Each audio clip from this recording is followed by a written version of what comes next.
ಯಾಕೋ ಅಣ್ಣ ಯಾಕೋ ಹೀಗಿದ್ಯಾ? ನಾನು 2-3 ದಿನದಿಂದ ನೋಡ್ತಾ ಇದ್ದೀನಿ. ನೀನು ಯಾರ ಜೊತೆನೋ ಮಾತಾಡ್ತಾ ಇಲ್ಲ ಸರಿಯಾಗಿ. ಒಂಥರ ಮಂಕ ಕೂತ್ಕೊಂಡಿರ್ತೀಯ. ಯಾಕೆ ಏನಾಯ್ತು? ಏನು ಇಲ್ಲ ಕಣೋ, ನಾನು ನಾರ್ಮಲ್ ಆಗೇ ಇದ್ದೀನಿ. ನಿನ್ಗೆ ಆ ಥರ ಅನ್ನಿಸ್ತಾ ಇದೆ ಅಷ್ಟೇನೆ. ಇಲ್ಲ ಅಣ್ಣ, ನಾನು ಎಷ್ಟೋ ತಮಾಷೆ ಮಾಡಿದ್ರು ಏನು ಮಾಡಿದ್ರು ನೀನು ಏನೂ ರಿಯಾಕ್ಟೇ ಮಾಡ್ತಾ ಇಲ್ಲ. ಯಾಕೆ ಹಿಂಗೆ ಕೂತ್ಕೊಂಡಿರ್ತೀಯ ಅಂತಾನೆ ಗೊತ್ತಾಗ್ತಿಲ್ಲ. ಯಾಕೆ ನಿನಗೆ ಏನಾಗ್ತಾ ಇದೆ ಹೇಳು, ನನ್ನ ಹತ್ರ ಹೇಳ್ಕೊ. ನಿನ್ನ ತಮ್ಮನ ಹತ್ರನೂ ಹೇಳಲ್ವಾ ನೀನು? ಏನೂ ಆಗಿಲ್ಲ ಕಣೋ, ಏನಾರು ಆಗಿದ್ರೆ ತಾನೇ ಹೇಳೋದು ನಾನು. ನಿನ್ನ ಹತ್ರ ಹೇಳ್ದಲೇ ಇರ್ತೀನಾ? ಇಲ್ಲ ಅಣ್ಣ, ನೀನೇನೋ ನಮ್ಮಿಂದ ಮುಚ್ಚಿಡ್ತಾ ಇದೀಯ. ಅಪ್ಪ ಅಮ್ಮನ ಹತ್ರ ಹೇಳೋಕ್ಕಾಗಿಲ್ಲ ಅಂದರೂ ಪರವಾಗಿಲ್ಲ, ನನ್ನ ಹತ್ರನಾದ್ರೂ ಹೇಳೋಣ. ನನ್ನ ಕೈಲಾದ ಸಹಾಯ ಮಾಡ್ತೀನಿ ನಿನಗೆ ನಾನು. ಏನಿಲ್ಲ ಅಂತ ಹೇಳಿದ್ನಲ್ಲೋ.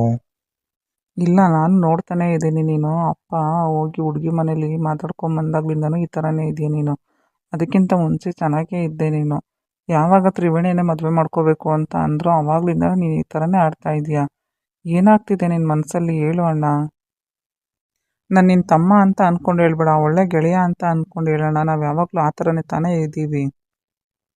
ಏನು ಗೊತ್ತೇನೋ, ನನ್ಗೆ ಯಾಕೋ ಮದುವೆ ಅಂದ್ರೇ ತುಂಬ ಭಯ ಆಗ್ತಾ ಇದೆ. ಮದುವೆನೇ ಬೇಡ ಅನ್ನಿಸ್ತಾ ಇದೆ. ಏನಣ್ಣ, ಏನು ಮಾತಾಡ್ತಾ ಇದೀಯಾ? ಹೌದು ಕಣೋ, ನನಗೂ ಅಂತೂ ಇಷ್ಟು ದಿನ ನಾನು ಯಾಕೆ ಮದುವೆ ಬೇಡ ಅಂತಿದ್ರೆ ಅಂದರೆ ನನಗೆ ಮದುವೆ ಬಗ್ಗೆ ತುಂಬಾನೇ ಭಯ ಇದೆ.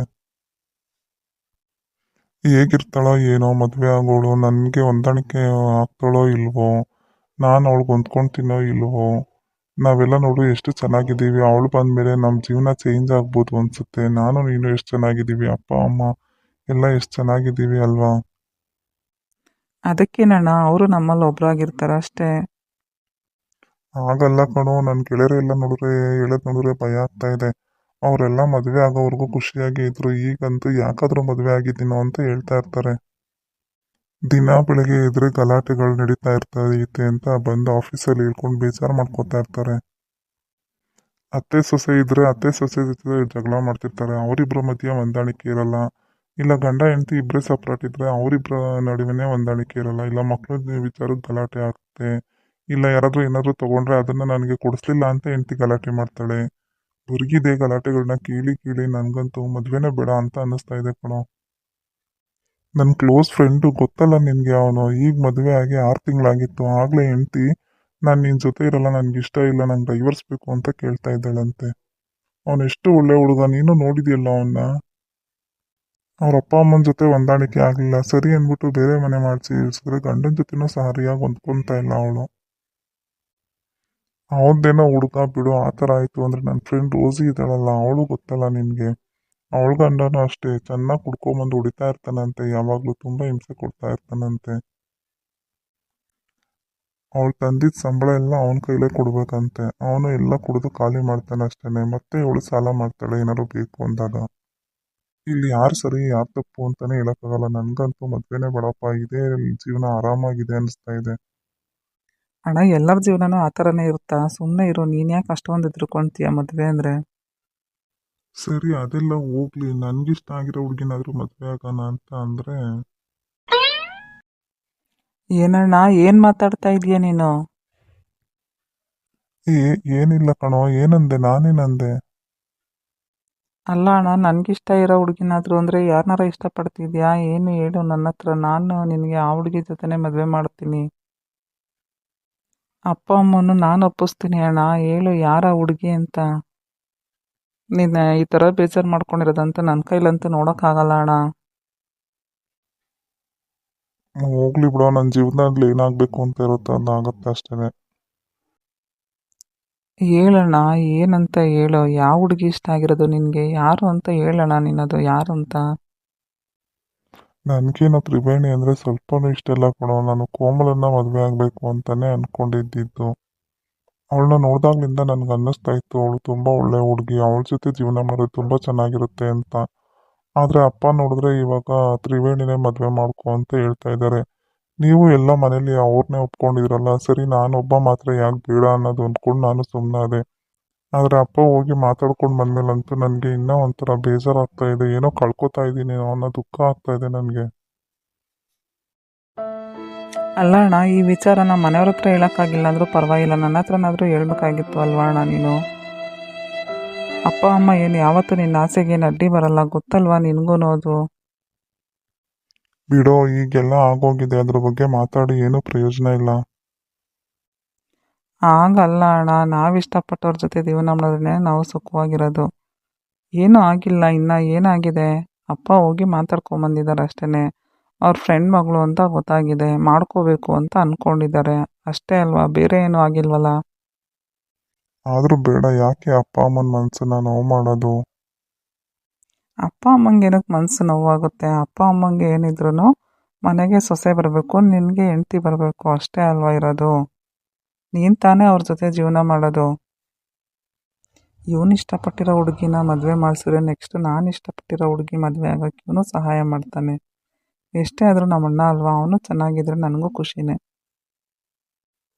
ಬಿಡೋಣ, ನನಗೆ ಹೇಳಿದೆಲ್ಲ ನಾನೆಲ್ಲ ಸರಿ ಮಾಡ್ತೀನಿ, ನೀನು ಅದ್ರ ಬಗ್ಗೆ ತಲೆ ಕೆಡಿಸ್ಕೊಬೇಡ, ಆರಾಮಾಗಿರು.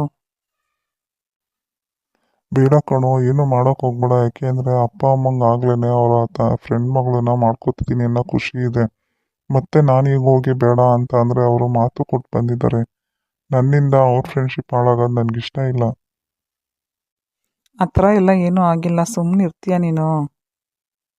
ನನಗಂತೂ ಕನಸಲ್ಲೆಲ್ಲ ಕೋಮಲನೇ ಬರ್ತಾಳೆ ಕಣೋ, ಅವಳ ಜೊತೆ ಹೋಗಿ ಮಾತಾಡೋ ರೀತಿ, ಅವಳು ನಮ್ಮ ಅಪ್ಪ ಅಮ್ಮನ ಕರ್ಕೊಬಂದು ಮಾತಾಡಿ ಅಂತ ಅನ್ನೋ ರೀತಿ ಎಲ್ಲ ಕನಸು ಬಿದ್ದಿತ್ತು. ನನಗೆ ಈ ಕಡೆ ಅಪ್ಪ ಅಮ್ಮನೂ ಬೇಕು, ನನಗೆ ಇಷ್ಟಪಟ್ಟಿರೋ ಹುಡುಗಿನೂ ಬೇಕು, ಆ ಥರ ಆಗ್ಬಿಟ್ಟಿದೆ ನನ್ನ ಪರಿಸ್ಥಿತಿ. ಯಾರ ಹತ್ರ ಏನು ಮಾತಾಡೋದು ಅನ್ನೋದೇ ಗೊತ್ತಾಗ್ತಾ ಇಲ್ಲ. ಅದಕ್ಕೆ ನಾನು ಸುಮ್ಮನೆ ಮೌನವಾಗಿದ್ಬಿಟ್ಟಿದ್ದೀನಿ. ಬರೀ ನನಗೆ ಇಷ್ಟ ಇದ್ರೆ ಸಾಕು, ಕೋಮಲಂಗೂ ಇಷ್ಟ ಇರಬೇಕಲ್ಲ. ಅವ್ರನ್ನೂ ಒಂದು ಮಾತು ಕೇಳಬೇಕು ಅನ್ನೋದೇ ನನ್ನ ಆಸೆ. ಆದರೆ ಹೇಗೆ ಮಾತಾಡೋದು ಹೋಗಿ ಅನ್ನೋದೇ ನನಗೆ ಗೊತ್ತಾಗ್ತಾ ಇಲ್ಲ. ಆಯಿತು ಬಿಡೋಣ, ನೀನು ಅದ್ರ ಬಗ್ಗೆ ಎಲ್ಲ ತಲೆ ಕೆಡಿಸ್ಕೊಬೇಡ, ನಾನೆಲ್ಲ ವ್ಯವಸ್ಥೆ ಮಾಡ್ತೀನಿ. ನೀನು ಆರಾಮಾಗಿರು ಅಷ್ಟೇ, ಚಿಂತೆ ಮಾಡಬೇಡ ನೀನು. ಮೊದಲು ನಾವು ಹೋಗಿ ಕೋಮಲ್ ಅವ್ರ ಹತ್ರ ಮಾತಾಡೋಣ. ಅವರಿಗೂ ನಿನ್ನಂದರೆ ಇಷ್ಟ ಇತ್ತು ಅಂದರೆ ಆಮೇಲೆ ಏನಾದರೂ ಮಾಡೋಣ, ಆಯಿತಾ? ಆಮೇಲೆ ನಿನ್ನ ಸ್ನೇಹಿತರು ಹಂಗಂದ್ರು ಹಿಂಗಂದ್ರು ಅನ್ನೋದನ್ನೆಲ್ಲ ತಲೆ ಕೆಡಿಸ್ಕೊಬೇಡ, ಅದನ್ನೆಲ್ಲ ಬಿಟ್ಟಾಕು, ಆರಾಮಾಗಿರು. ಅವ್ರ ಜೀವನದ ರೀತಿನೇ ನಿನ್ನ ಜೀವನನೂ ಆಗುತ್ತೆ ಅಂತ ಯಾಕೆ ಅನ್ಕೋತೀಯ? ನೋಡು, ಇವಾಗ ಅಪ್ಪ ಅಮ್ಮ ಎಲ್ಲ ಮದುವೆ ಆಗಿ ಚೆನ್ನಾಗಿಲ್ವಾ? ಎಲ್ಲ ಖುಷಿಯಿಂದ ಇಲ್ವಾ? ಯಾರೋ ಆ ಥರ ಆಡ್ತಾರೆ ಅಂದರೆ ಎಲ್ಲರೂ ಆ ಥರನೇ ಆಡಲ್ಲ ಅಣ್ಣ. ಅಯ್ಯೋ, ಅದರಲ್ಲಿ ಈ ಟಿ ವಿಗಳಲ್ಲಿ ತೋರಿಸೋ ನ್ಯೂಸ್ಗಳು ನೋಡಿದ್ರಂತೂ ನನಗೆ ಇನ್ನೂ ಭಯನೇ ಆಗುತ್ತೆ ಕಣೋ ಜಾಸ್ತಿ. ಅಯ್ಯೋ ಅಣ್ಣ, ನನ್ನ ಮುದ್ದು ಅಣ್ಣ, ಯಾಕೆ ಈ ಥರ ಎಲ್ಲ ಗಾಬರಿ ಆಗಬೇಡ, ಆರಾಮಾಗಿರು. ನಿನ್ನ ತಮ್ಮ ಇರ್ಬೇಕಾದ್ರೆ ಯಾಕೆ ಭಯ ನಿನಗೆ? ನೀನೇನೋ ಸುಲಭವಾಗಿ ಹೇಳ್ತೀಯಪ್ಪ, ನಿನ್ನಷ್ಟು ಧೈರ್ಯ ನನಗಿಲ್ಲ. ನೋಡು ನೋಡು, ನನ್ನ ಮುದ್ದು ಅಣ್ಣನ ಮುಖದಲ್ಲಿ ಈಗ ಎಷ್ಟು ಚೆನ್ನಾಗಿ ಕಾಣಿಸ್ತಾ ಇದೆ ನಗು ಅಂತ. ನನಗಂತೂ ನಿನ್ನ 2-3 ದಿನದಿಂದ ನೋಡಿ ತುಂಬಾ ಬೇಜಾರಾಗ್ಬಿಟ್ಟಿತ್ತು.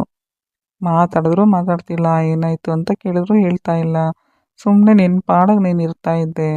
ಅಮ್ಮ ಸ್ವೀಟ್ ಮಾಡಿದ್ದು ತಿಂದಿಲ್ಲ, ಅಮ್ಮನೂ ಬೇಜಾರು ಮಾಡ್ಕೋತಾ ಇದ್ರು, ಯಾಕೆ ಈ ಥರ ಆಡ್ತಾ ಇದ್ದಾನಲ್ಲ ಇವನು ಅಂತ. ಆದರೆ ಮದುವೆ ಇಷ್ಟ ಇರಲಿಲ್ವಲ್ಲ, ನಾವೇ ಬಲವಂತದಿಂದ ಮದುವೆ ಮಾಡ್ತಾ ಇದ್ದೀವೋ ಏನೋ ಅಂತ ನನ್ನ ಹತ್ರನೂ ಹೇಳ್ತಾಯಿದ್ರು, ಕೇಳು ಅವ್ನಿಗೆ ಏನಾಗಿದೆ ಅಂತ. ನೀನು ಸ್ವಲ್ಪ ಮೌನವಾಗಿದ್ರು ಮನೇಲಿ ಎಲ್ಲರಿಗೂ ನಿಂದೇ ಚಿಂತೆ ಅಣ್ಣ. ನೀನು ನೋಡಿದ್ರೆ ಅವ್ರೇನು ಅನ್ಕೊತಾರೆ, ಇವ್ರೇನು ಅನ್ಕೊಳ್ತಾರೆ ಅಂತ ನೀನು ಎಲ್ಲರ ಬಗ್ಗೆನೂ ಚಿಂತೆ ಮಾಡ್ಕೊಂಡು ನೀನು ಈ ಥರ ಇರ್ತೀಯ. ನೀನು ಈ ಥರ ಇರೋದ್ರಿಂದ ಮನೇಲಿ ಎಲ್ಲರಿಗೂ ಚಿಂತೆ ಆಗಿ ಅವ್ರಿಗೂ ಎಲ್ಲ ಬೇಜಾರಾಗುತ್ತೆ. ಆಯಿತು ಬಿಡಪ್ಪ ತಮ್ಮ, ಆಯಿತು. ನಿನ್ನ ಹತ್ರ ಹೇಳ್ಕೊಂಡ್ಮೇಲೆ ನನಗೂ ಒಂಥರ ಮನಸ್ಸು ಸಮಾಧಾನ ಆಯಿತು. ಆಯಿತು, ರೆಡಿಯಾಗು, ನಾಳೆನೇ ಹೋಗಿ ಕೋಮಲ ಅವ್ರ ಹತ್ರ ಮಾತಾಡ್ಕೊಂಡು ಬರೋಣ. ಆದರೆ ಈ ವಿಷಯ ಯಾರಿಗೂ ಗೊತ್ತಿರಬಾರ್ದು ಅಷ್ಟೇ, ನಾವು ಅವ್ರ ಹತ್ರ ಮಾತಾಡೋಕೆ ಹೋಗ್ತಾ ಇದ್ದೀವಿ ಅಂತ. ಅಮ್ಮನ ಹತ್ರನೂ ಸಹ ಹೇಳ್ಬಾರ್ದು ನೀನು ಅಷ್ಟೇ. ಅದು ಮೊದಲೇ ಹಳ್ಳಿ ಕಣೋ, ನಾವೇನಾದ್ರು ಹೋಗಿರೋದು ಗೊತ್ತಾಗ್ಬಿಟ್ರೆ ಅಪ್ಪ ಅಮ್ಮಂಗೆ ಏನು ಮಾಡೋದು? ಏನು ಅನ್ಕೋತಾರೆ ಅವರು? ಆಹಾ, ನೋಡು ನಮ್ಮ ಅಣ್ಣನ ಮುಖದಲ್ಲಿ ಎಷ್ಟು ನಗು ಬರ್ತಾ ಇದೆ. ಕೋಮಲ್ ಅವ್ರನ್ನ ಹೋಗಿ ನಾಳೆ ನೋಡೋಣ ಅಂದಿದ ತಕ್ಷಣ. ಸಾಕು ಸುಮ್ಮನಿರೋ, ಆ ಥರ ಏನಿಲ್ಲ. ಕಾಣಿಸ್ತಾ ಇದೆ ಮುಖದಲ್ಲಿ ಯಾವ ಥರ ಇದೆ ಅಂತ.